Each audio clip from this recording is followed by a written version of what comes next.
Ó, já parou para pensar como o Brasil organiza, assim, aquelas partes do território que não são bem estados nem municípios comuns? Hum, Pois é, existe uma figura para isso na nossa estrutura. Isso mesmo, os territórios federais. Hoje, a gente vai mergulhar direto no artigo 33 da Constituição Federal para entender direitinho como eles funcionam. exatamente. Parece um detalhe, né? Mas olha, revela muito sobre a flexibilidade e também o controle dentro do nosso pacto federativo. Fique por aqui para a gente desvendar essa estrutura. Isso mesmo. E é interessante notar que, embora hoje a gente não tenha territórios federais ativos, a Constituição mantém essa previsão, né? E estabelece as bases para a organização deles, tanto administrativa quanto judiciária. É fundamental entender essas regras. Certo. Vamos então explorar essa arquitetura. O artigo 33, ele começa dizendo que a lei vai definir a organização administrativa e judiciária dos territórios. Ou seja, a Constituição dá a diretriz geral, mas os detalhes mesmo, como fazer, fica para a legislação infraconstitucional, é isso. Perfeito. A Constituição delega, né? Deixa para o legislador comum essa tarefa. E o primeiro ponto interessante, já no parágrafo primeiro, é que os territórios podem ser divididos em municípios. Ah, tá. Municípios dentro de um território. Isso. E para esses municípios, valem as regras gerais dos outros municípios brasileiros, só que, atenção aqui, no que couber. No que couber. O que isso quer dizer na prática? Quer dizer que não é uma aplicação automática, cega. As especificidades do território podem exigir adaptações. Não é um copiar e colar das regras municipais comuns, entendeu? Entendi. Faz sentido. Permite uma subdivisão administrativa, mas com uma flexibilidade, uma adaptação local. E a fiscalização? Quem garante que o dinheiro está sendo bem usado? Quem olha as contas? Aí entra o parágrafo segundo. E aqui a supervisão é bem centralizada, bem rigorosa, viu? As contas do governo do território, elas não têm uma análise final lá no local. Não. Para onde elas vão, então? Elas sobem, vão para o Congresso Nacional. Mas antes disso, precisam passar por um parecer prévio do Tribunal de Contas da União, o TCU. Ah, o TCU? O mesmo que fiscaliza as contas do governo federal? Exatamente. Ou seja, é um controle bem direto da União sobre as finanças do território. Não tem muita margem ali. Entendi. É uma supervisão bem de perto vinda de Brasília. Agora, o parágrafo terceiro. Esse parece trazer mais coisa, né? Especialmente para territórios com mais gente, com mais de 100 mil habitantes. É aqui que a estrutura fica mais complexa, não é? O que muda para eles? Muda bastante, sim.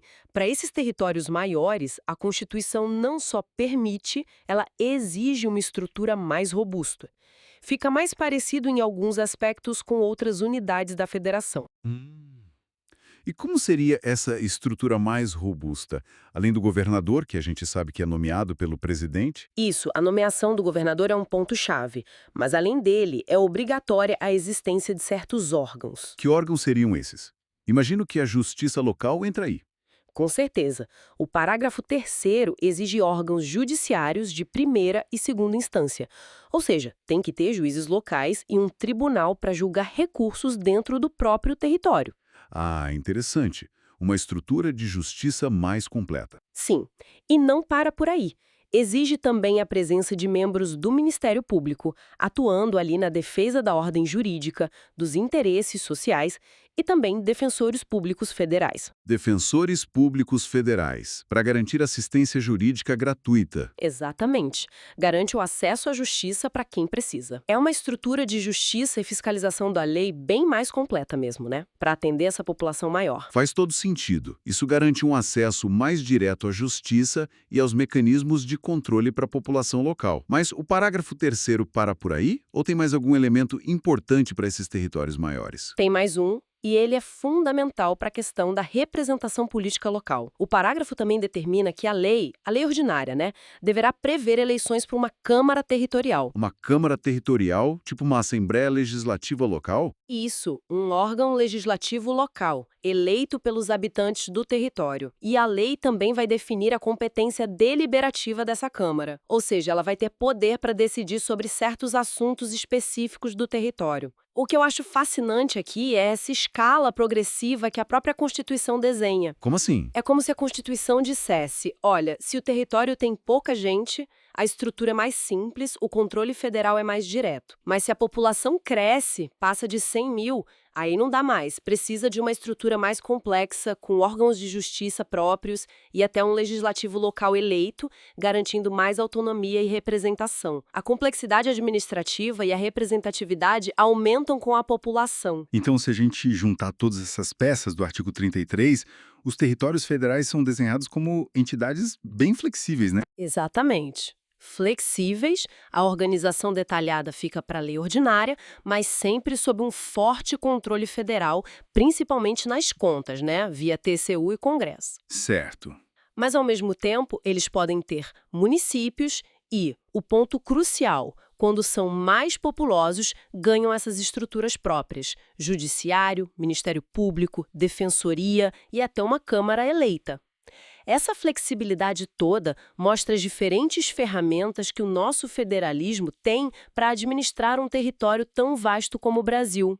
Entender essa estrutura dá uma visão mais nuançada do federalismo brasileiro, sem dúvida. E isso me leva a uma reflexão final, sabe? Qual? Se um território com mais de 100 mil habitantes tem judiciário próprio, MP, defensoria, Câmara eleita, na prática, no dia a dia, quais seriam as diferenças funcionais mais gritantes em relação a um estado pequeno? Será que a nomeação do governador em vez da eleição direta seria o ponto central que realmente muda a dinâmica política e a autonomia administrativa? É uma ótima questão.